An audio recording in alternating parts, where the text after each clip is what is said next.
Salut à tous les amis, petite vidéo ce matin pour faire...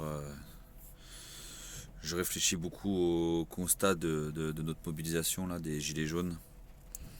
Je voulais faire quand même un constat que tout le monde fait mais que les médias ne font pas et que du coup les citoyens français ne se font pas, c'est on est à 11 ou 12 semaines de mobilisation, je crois que c'est déjà du jamais vu.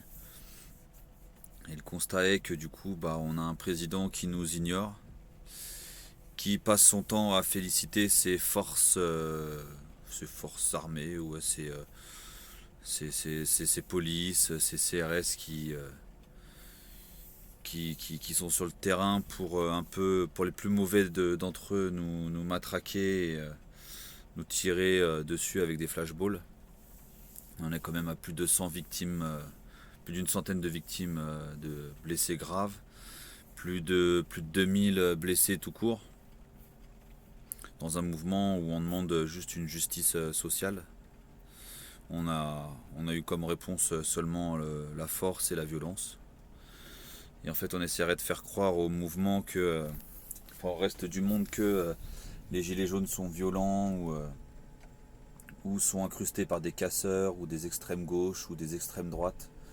C'est les seules images qui arrivent à ressortir dans les médias. Alors que beaucoup de gens sont perdus déjà, enfin, même s'il y en a, ça, il y en a quand même 11 qui ont perdu la vie, je trouve ça déjà trop, c'est déjà énorme, c'est déjà beaucoup trop. On a eu des gens qui ont eu leur vie gâchée, donc au final qui n'ont pas gagné plus. Parce que perdre un œil, perdre un membre ou autre chose, quand tu es blessé grave, c'est très compliqué de reprendre ta vie après. On a eu beaucoup de blessés légers. Ils resteront quand même marqués très longtemps. Et au final, tous ces gens-là qui ont perdu beaucoup dans ce mouvement qui à la base est juste pour avoir de quoi survivre à la fin, de quoi vivre même à la fin du mois décemment et avoir moins de charges, moins de trucs à payer pour pouvoir vivre mieux, ont eu comme résultat des insultes du président, une ignorance totale. Et je trouve ça très grave à notre époque d'en arriver là pour un président qui se dit être à l'écoute du peuple, enfin qui doit même être à l'écoute du peuple. Donc mon constat est un peu amer. Je pense qu'il faut que le reste des Français comprennent un peu où on en est et arrête au final de regarder les médias parce que le constat est très grave. Dans un pays qui se dit en démocratie, au final on ne laisse pas trop le temps de parole, à part un grand débat qu'il a ouvert avec les maires et peut-être quelques personnes triées sur le volet ou quelques gilets jaunes ou quelques citoyens pour gagner du temps au final et au final ne pas nous écouter parce qu'avant de commencer ce débat il a dit qu'il ne reviendrait pas sur plein de choses. Donc un grand débat inutile pour nous parce que on demande quand même à avoir plus de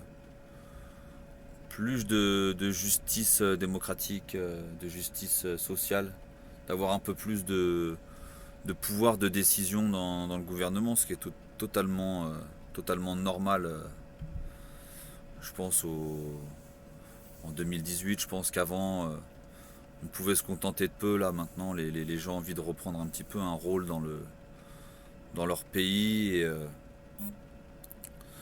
d'avoir un peu plus de décisions et de choix à faire du pays où ils habitent, quoi. Pas seulement être là pour payer les taxes et les impôts, avoir un peu plus de poids dans ce qui va se passer dans leur pays, décider un peu des lois qui vont être écrites, des lois qui vont être votées.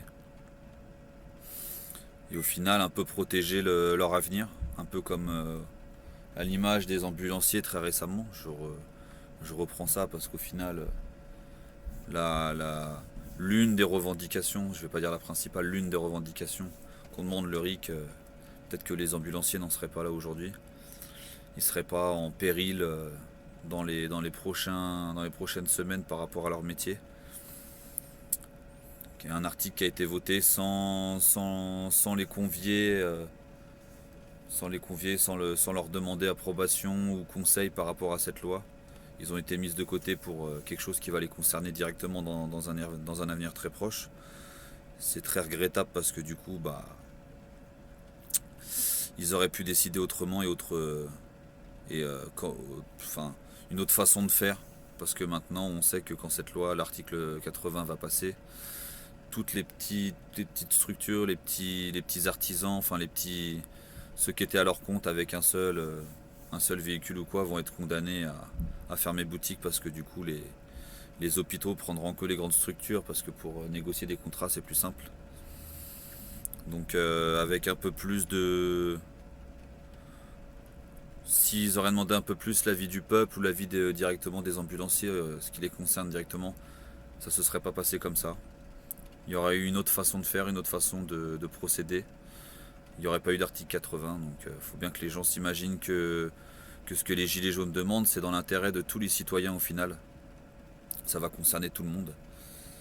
Il y a certains qui veulent mieux vivre, il y en a certains qui veulent mieux s'en sortir à la fin même dès le début du mois, parce qu'il y en a qui s'en sortent pas dès le début du mois, et qu'il y a trop de... Après on nous reproche souvent que oui mais après ça faut que ça soit financé pour que les gens s'en sortent mieux, on peut pas donner de l'argent comme ça. Mais au final il y a beaucoup de sous qui partent, même des milliards qui partent et du coup on s'intéresse pas à ces sous là, on préfère taxer les petits et pas s'occuper des évasions fiscales, des sociétés qui payent pas d'impôts en France, etc. Alors qu'il y a énormément d'argent à récupérer à ce niveau-là et nous on préfère nous augmenter les impôts, les taxes, l'essence, les TVA, etc. Donc c'est très regrettable. Donc j'espère il y aura un regain de conscience chez les citoyens en général, pas que chez les gilets jaunes. Les gilets jaunes sont déjà sur le terrain. J'espère que après 12 mois de lutte et le constat qui se fait par rapport à tous ces blessés, tous ces morts juste pour un avenir plus serein et un meilleur avenir quoi, tout simplement. J'arrive pas à trouver les mots, mais un avenir où on peut vivre plus longtemps que le 10 du mois. Donc ouais, le constat est amer. Donc ouais, 11 semaines. Enfin, on arrive au 12e acte. 11 ou 12 morts. Plus de 1700 blessés, plus d'une centaine de blessés graves. Pour un mouvement pacifique, je trouve ça énorme. Il faudrait que les gens prennent conscience de ça et arrêtent de regarder les infos et de se dire que c'est un mouvement comme un autre. On n'est pas un syndicat, on n'est rien du tout.